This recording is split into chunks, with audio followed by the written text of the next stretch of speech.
So in this Seeking Alpha tutorial video, I'll be showing you guys how to find the top growth stocks here on Seeking Alpha. So once Seeking Alpha is opened up, I want you to go to the top left, press on this gray arrow to get the Seeking Alpha dropdown.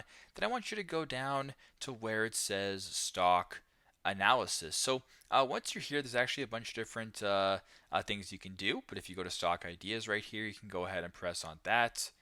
Now, once you're here under analysis right here, I want you to slide down to where it says growth stock. So if you go to where it says G, it says growth, press on that. So once you're here, it'll show you the latest growth stock analysis. So there's a bunch of different articles here regarding various growth stocks and their ticker symbols. So each article talks about a different ticker symbol. So you can kind of see that right here. Then you can go ahead and make your analysis or your decision making if you want based on what you read if you so wish to do so. So very simple, very straightforward. But this is how to find the top growth stocks on Seeking Alpha.